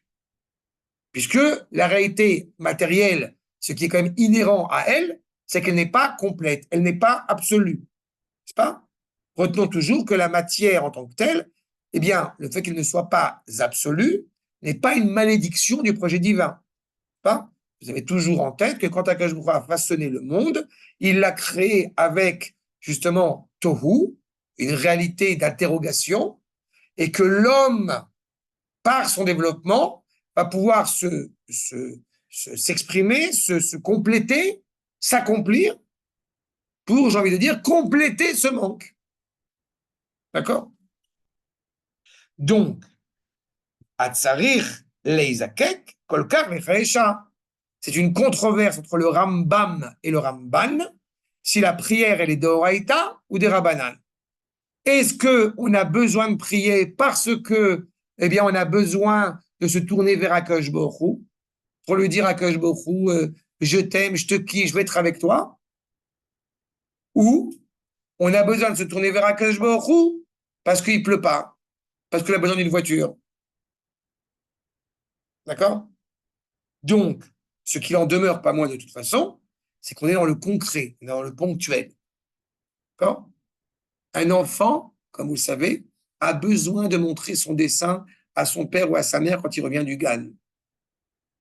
Et quand je dis qu'il a besoin de montrer son dessin, ça ne lui suffira pas que le père ou le grand-père, le cas échéant, lui dise « Oui, j'ai vu ton dessin, c'est bon. » Non. Parce qu'il a besoin de ce lien avec son père. Ça veut dire aussi que nous avons besoin de ce lien avec Akadosh Baruch Hu. Et Akadosh Baruch Hu s'exprime à travers nous en nous disant « J'ai besoin de vous parler. » Pourquoi? Parce que j'ai besoin que vous me donniez un bisou. Dit Akadosh Baruch Hu. Ça va l'image? Oui, l'image même. Voilà. Donc, qui kiffe en fait le bisou? C'est Akadosh Baruch Hu ou c'est un Israël? En fin de compte, c'est nous qui kiffons toujours. Bien sûr, on peut Omnam, beromemutamaala yeshilui lechaya chevra. Plus on s'élève automatiquement, mais cette élévation, bien évidemment, va amener aussi une élévation de la vie sociale.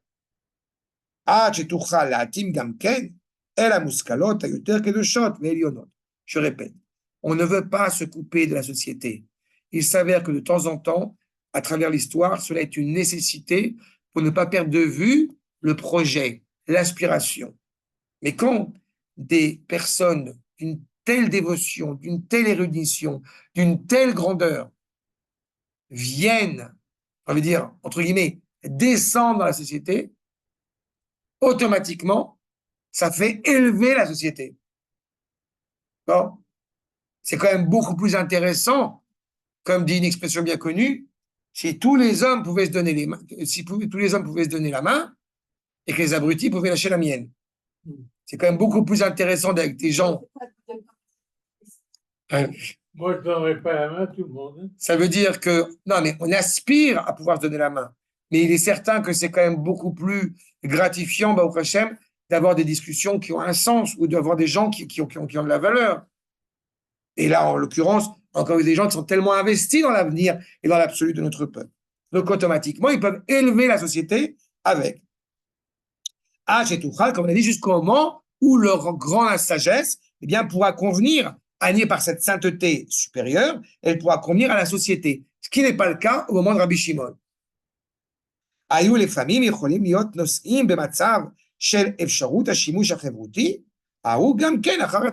Parfois, il était envisageable de penser à retrouver la société après cette élévation, après la tfila.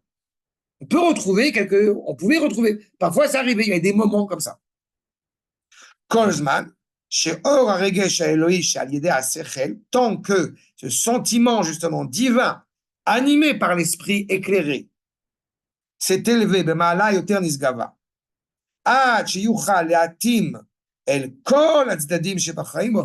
en fait, ce que veut Rabbi Shimon, c'est l'unité.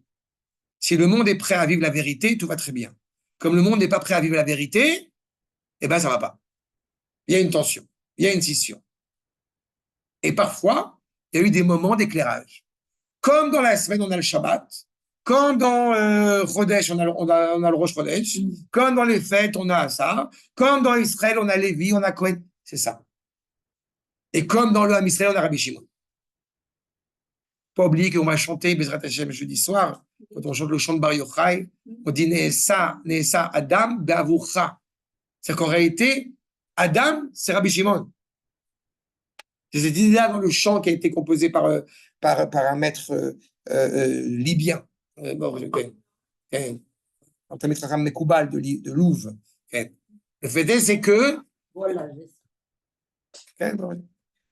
Le fait est, c'est que, encore une fois, il y a cette grandeur, encore une fois, de Rabbi Shimon qui ici est évoquée. D'accord? Achab. Donc, encore une fois, parfois, le monde, il arrive à assumer cette élévation. Aval, encore une fois, l'élévation de Rabbi Shimon, c'est justement de savoir voir ce qui est réellement important et, à l'inverse, ce qui est totalement artificiel. Lui est capable de faire cette distinction-là. Quand est-ce qu'on a besoin de bien distinguer ce qui est ponctuel de ce qui est absolu, de ce qui est éternel? Quand le monde ne va pas très bien. Parce que quand le monde va bien, eh bien évidemment, on est élevé. On est élevé, on est constamment dans cet accord-là. Je voudrais vous aiguiller, je profite de ce petit détail. Parce que je ne pense pas qu'on aura le temps, j'espère, mais on n'aura pas forcément le temps. Par exemple, l'année prochaine. Mais quand Rabbi Shimon sort de la grotte et qu'il brûle, il brûle le champ, il brûle tout. Après 12 ans, il sort, il brûle tout. Akash Baruch Hu lui dit, t'es venu brûler mon monde, retourne dans ta grotte. Et il va y retourner pendant 1 an. J'ai coutume d'expliquer que, en réalité, Rabbi Shimon, c'est pas un hasard s'il brûle le champ. On pourrait pas imputer à Rabbi Shimon le manque de respect à l'égard de l'agriculture en Eretz Israël. C'est pas concevable. C'est Rabbi Shimon qui a fixé la Birkat HaIlanot, la bénédiction de l'arbre à Nissan. Donc ça va pas de soi. En réalité, Rabbi Shimon, à juste titre, ne supporte pas la séparation. Les agriculteurs, puisqu'on parle de Torah Sod, la Sod, c'est l'unité. Quand on est réparé moralement, la Kabbalah est une bonne chose. Quand on n'est pas réparé moralement, la Kabbalah, c'est dangereux. Mais Sodam égale Nafshi. Quand Yaakov il a bénir Shimon et Lévi, il les bénit séparément l'un de l'autre, parce qu'ensemble, ils sont dangereux. Comment c'est ensemble? Sodam. Ils sont ensemble. C'est l'unité. Donc la Torah Sod, c'est justement la notion d'unité entre le haut et le bas, et entre le bas et le haut, ce à quoi aspire Rabbi Shimon. Et le monde n'est pas encore prêt à ce moment-là pour ça. Il sort, il va brûler le champ, parce que le champ est désormais, comme vous vous en doutez, sous souveraineté romaine. Les Juifs sont en train de travailler une terre, malheureusement, qui n'est plus dirigée par Israël. Donc, automatiquement, il y a une cisure, il y a une coupure. T'es religieux ou t'es sioniste? T'es religieux ou t'es nationaliste? Dans la conception de Rabbi Shimon, cela est impensable. Il y a une anecdote que j'aime souvent raconter, et c'est pas un hasard, et c'est pas innocent, mais sur cette problématique-là. Presque 2000 ans après, le peuple juif est en train de revenir en Eretz Israël. Traduction, il est en train de retrouver sa cohérence, son unité. Ça y est. La Torah de Rabbi Shimon est en train de bourgeonner, est en train de resplendir, est en train d'être entendue. Eh bien, à ce moment-là, il y a plus de 200 ans maintenant, vous savez que dans le monde ashkénaze, essentiellement dû à l'ennemi chrétien, il fallait faire très attention avec l'émotion, qui pouvait s'avérer dangereuse. Vous avez 2 écoles il y en a une qui existe, il y en a une qui va se créer. L'école qui existe pour réagir à la chrétienté, celle qui va dire, les Lituaniens, les Mitnagdim ou les Misnogdim, pour dire on ne peut pas se rattacher à Kadosh Baruch Hu sans étudier la Torah. Seulement, vous avez des villages juifs dans des villages très reculés. Certains sont d'une pauvreté, la plupart, d'une pauvreté terrible, sont analphabètes, et ils ne peuvent pas se rapprocher d'Akadosh Baruch Hu Parce que s'ils arrivent à trouver les moyens pour envoyer leur fils à la yeshiva de Lita ou de Vologine, de Vilna ou de Vologine, déjà, c'est compliqué. Bon, il y a une expression qu'on appelle docteur, en hébreu Baal Shem.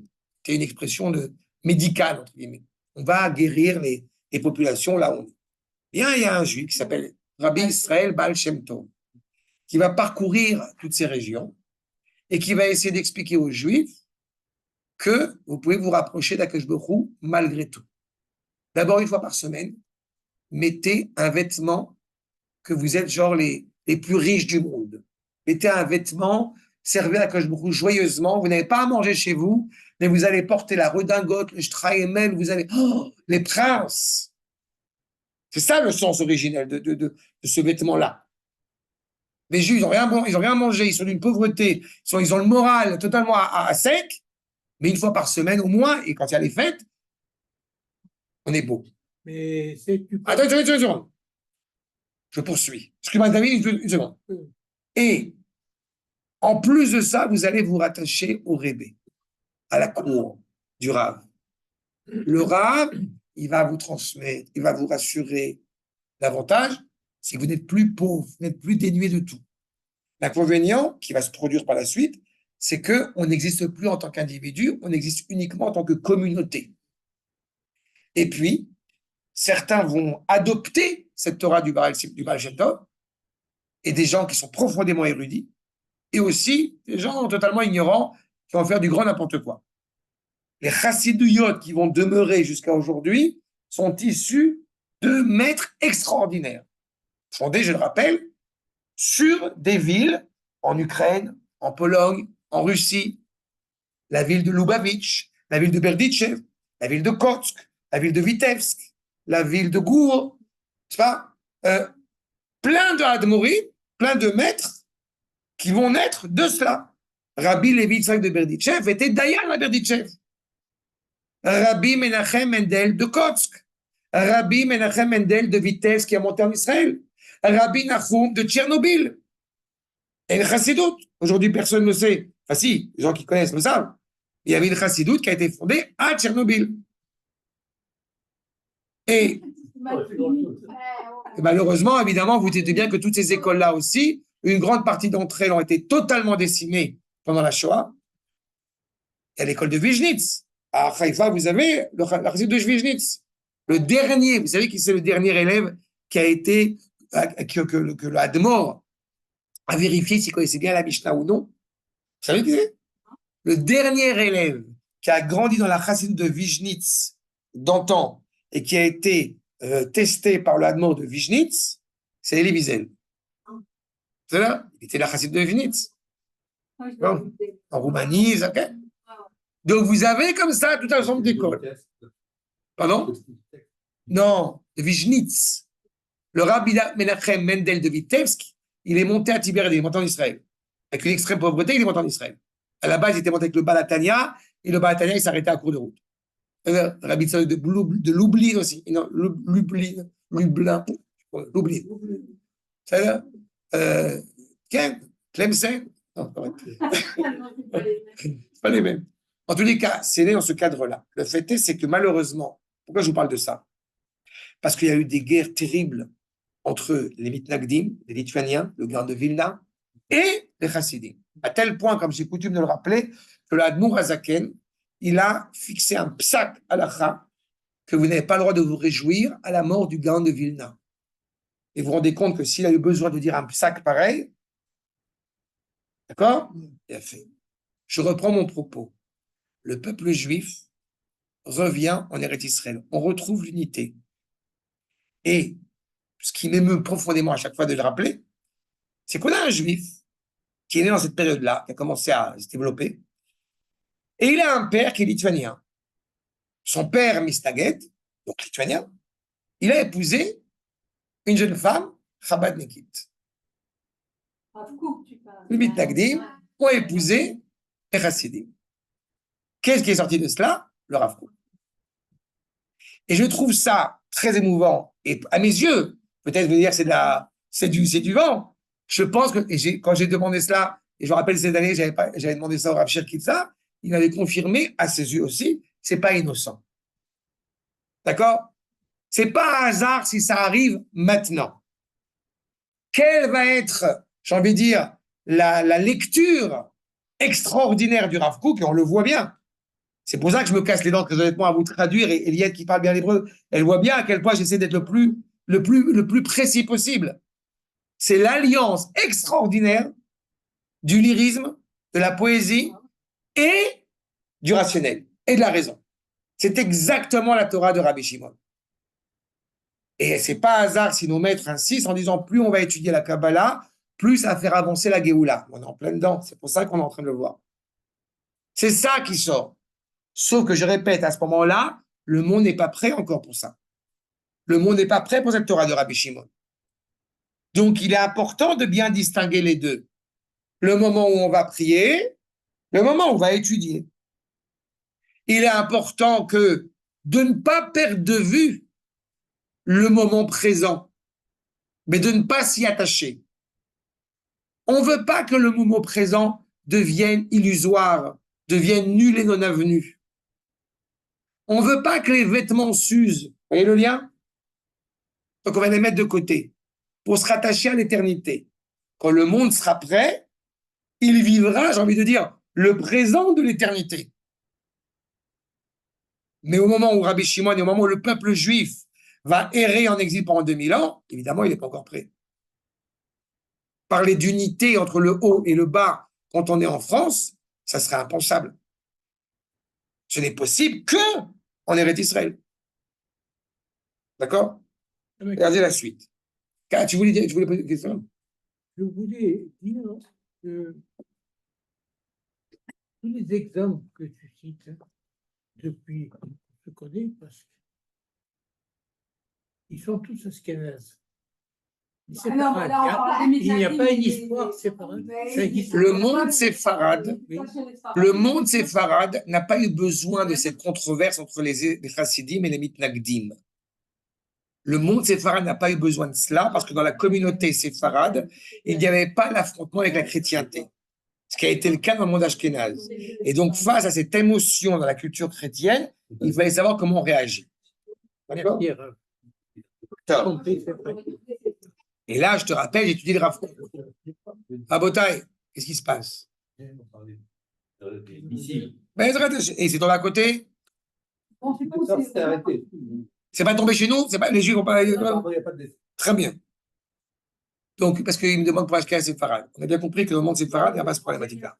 Et puis surtout, j'étudie là, effectivement, la pensée de B. Abraham Yitzhak Cohen Kook, qui était algérien, comme son nom l'indique.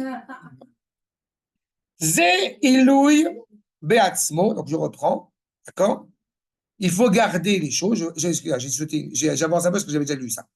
Quand on en a besoin, il faut conserver cela. Chez où Sha'at Atfila. On est dans les dernières lignes de Resh Samer Chet. On n'avait pas fini. Je reprends. Sha'at Atfila.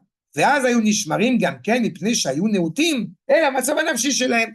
אז on fait attention, on ne perd pas le présent, on ne perd pas le nord, on ne perd pas le présent, mais on sait que ce n'est pas le moment. Aval, des coulées humains, pendant toute la journée, ils renvoient leurs vêtements, avec Mishlachem Eneu, Ached Elo Leblou, Beyotam, Bezman, Girsa, Naalim, Mikol Shitu. Quand on est en train de l'igros, d'étudier la Torah, on s'élève et on se coupe totalement, encore une fois, de l'influence sociale, du rapport social. On se coupe de la réalité actuelle. On n'a plus besoin, on ne parle pas du comportement actuel, qu'est-ce qu'on doit penser de telle ou telle chose. Non, on se coupe du monde. On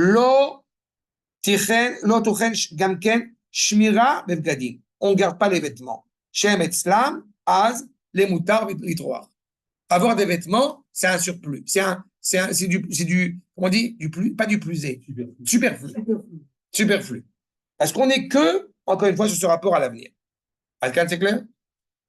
On a encore un peu de temps? Non. Si on a un peu de temps, elle est courte. Allez, reste sa mère tête. D'accord? Otivu, Trissar, Chenei de Marthe. Combien de temps ils vont rester? 12 ans. 12 ans dans la grotte. Et vous vous rendez bien compte que ils ne sont pas conscients. Pourquoi 12 ans? Ils ne se rendent pas compte quand le décret romain va s'abroger, va devenir caduc. Donc ils sont dans la grotte. Ils n'ont pas prévu d'en sortir. Ils ne savent pas ce qui se passe dehors. Donc ils ne savent pas quand est-ce qu'ils pourront sortir. Je vous donne la solution première. Il y a quelqu'un de très sympathique qui va apparaître à l'entrée de la grotte. D'accord? Je ne sais pas si vous connaissez. Il s'appelle Eliyahu Hanavi. D'accord? Et il va dire à Rabbi Shimon, tu peux sortir, c'est bon, il est mort. D'accord? Ça, c'est la suite. Mais honnêtement, on n'aura pas le temps. Pour l'instant, il sort de la grotte. Chaye achevra amaasit inam sheshen.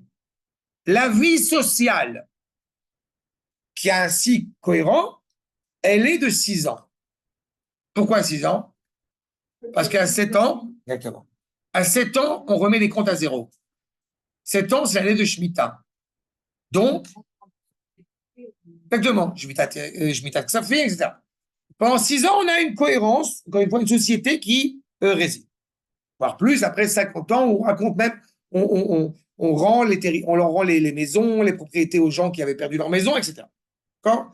De manière générale, entre parenthèses, quand on dit pour l'éternité, pour le cycle ilchatique, si je puis dire, Chaye Olam, c'est 50 ans. D'accord? 50 ans, c'est le Yovel, c'est le jubilé. On remet tout à zéro. Achakar, mit'alim achaim, b'shana shvit. Après cela, on s'élève à la 7e année. Tout prend une autre dimension. La 7e année, tout devient global, général. Qu'est-ce qui se passe la 7e année? Mon champ n'est plus mon champ. On est au-delà de l'aspect à la propriété. Pas? J'espère que vous avez bien compris pourquoi mon champ n'est plus mon champ. C'est parce qu'il est, encore une fois, à l'abandon, en jachère, pendant 1 an, tout le monde peut venir prendre. Chaye ashlemim alalou, et pendant ce temps-là, je me préoccupe que de la spiritualité. Je suis à la yeshiva, c'est génial, tout va très bien. Chez It'alou Tamid, donc c'est une vie géniale, globale, complète, qui continue à s'élever constamment. Aïta, Atkufa, Levada, mais ça peut être le Cholel Iloui, qui est ota Ailoui Akleli. Chez Avodat Hashanim, chez la Maase, Aliede Archa, chez le Juif. Grâce à la 7e année, tous les 6 premières années qui l'ont précédé, elles prennent tout leur sens. Qu'est-ce qui a du sens? Les 6 jours où on va travailler ou le Shabbat? En réalité, on a, je le rappelle, une mitzvah de travailler pendant 6 jours et une mitzvah de chômer le Shabbat. Mais, qu'est-ce qui va donner sens à ces 6 jours? C'est le Shabbat. Le Shabbat, c'est le centre de la semaine. La Shemitah est le centre de l'année. Le Shabbat de la terre. Donc, grâce à cela, on donne un sens.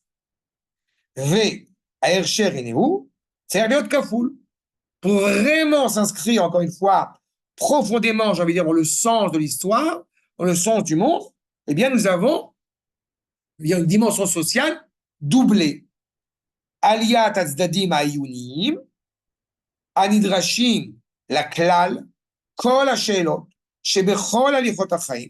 C'est-à-dire que d'un côté, on a clairement, excusez-moi, là, les choses les plus profondes à étudier, à expliquer, qui sont exigées pour répondre aux questions, encore une fois, sociales qui peuvent générer la société dans tous ses recoins. Et bien évidemment, avec toutes les solutions qui sont aussi proposées. Les solutions. On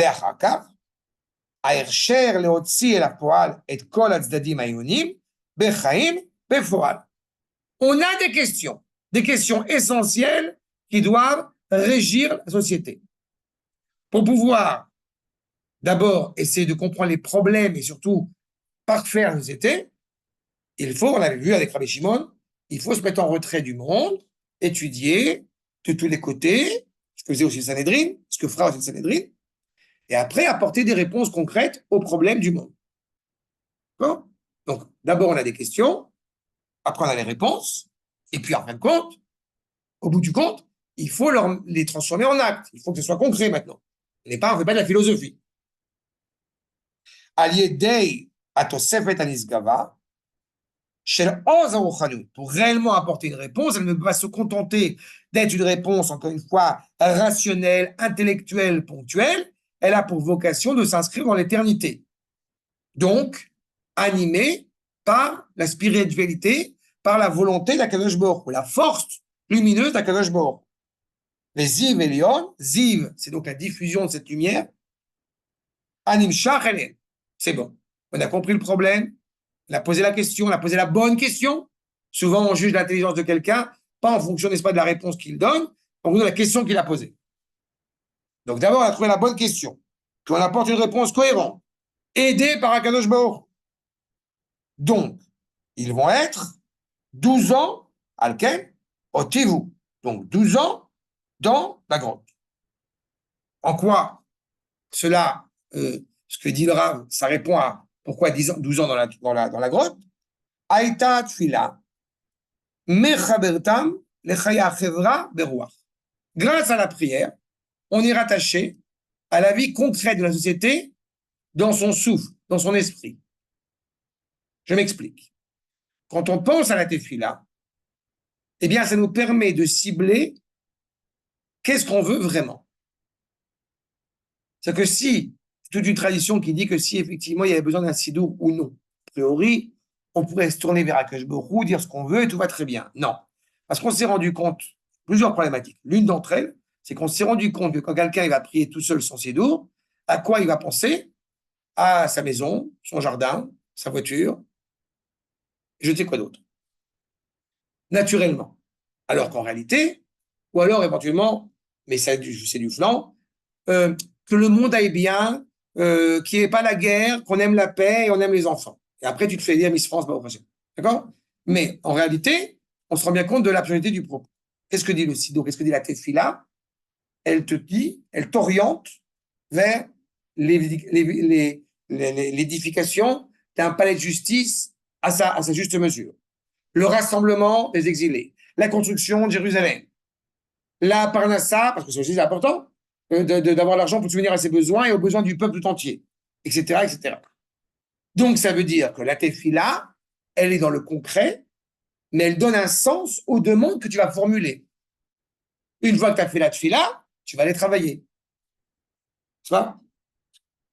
Donc, kefi otamida, comme ce qui était exigé, shaita drusha lahem le firomemut ma'alata, ce qui était exigé selon leur élévation. Il est évident que plus tu es élevé vers Akadosh Baruch Hu, plus, eh bien, ça va se traduire par la suite par un retour pleinement au monde concret pour transformer, pour révéler ce monde. Sans avoir besoin de s'éloigner, de s'écarter du monde, encore une fois, présent. Plus que ce qui est nécessaire. Je répète, on ne doit pas être soumis à la mode, on ne doit pas être soumis au présent, être soumis au monde, mais on n'a pas non plus la vocation de se couper du monde. Il y a une expression qu'il faut toujours avoir en tête. En hébreu, nous ne connaissons pas de afrada au sens idéal du terme, et certainement pas dans les actes. Nous parlons de avdala. D'accord? La afrada, c'est la séparation. La avdala, c'est la distinction. Ben Kodesh, l'Echol. Ben Israël, l'Amim. Ben Kohen, Lévi, l'Israël. Nous parlons de distinction. Chaque chose est à sa place. Mais en aucune manière, nous ne pourrions, que Dieu nous en préserve, penser que Akadosh Baruch Hu, il est présent dans les cieux, il n'est pas présent sur terre. Ou qu'il est présent sur terre, il n'est pas dans les cieux. Or, pour éviter, c'est une image, les cieux et la terre. On a compris que ce n'était pas. D'accord? C'est ça.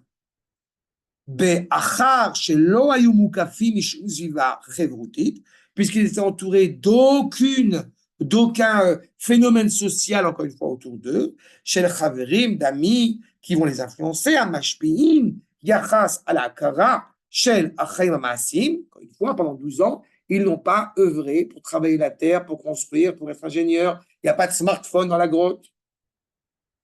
Shaya tamid nidreshet. Encore une fois, tamid nidreshet. Il est évident que nous mettons en place une société de pontife, un corps d'expression de sainteté, pas une religion, pas une spiritualité. Donc, il est évident, pour reprendre l'image du Ramchal entre Noach et Rabbi Shimon, que l'objectif, c'était de rentrer dans la grotte, l'objectif, c'était de rentrer dans l'arche, pour, à un certain moment, en sortir, au moment opportun. Donc, ils vont y demeurer pendant 12 ans pour construire le monde, j'ai envie de dire, sous toutes ses facettes. Mikol darkei ma'ala, sheyuchal ha'adam leimatze bahen. Dans toutes les facettes, dans toutes les hauteurs, dans toutes les élévations que l'homme pourrait se trouver. Ça veut dire qu'on va construire le monde. Et là, parce que j'ai quand même grandi un peu en France, ils vont construire le monde pas à Saint-Germain-des-Prés, pas au café de Flore, dans la grotte. Ils vont construire le monde. L'Avdi al fait ben Taminataor.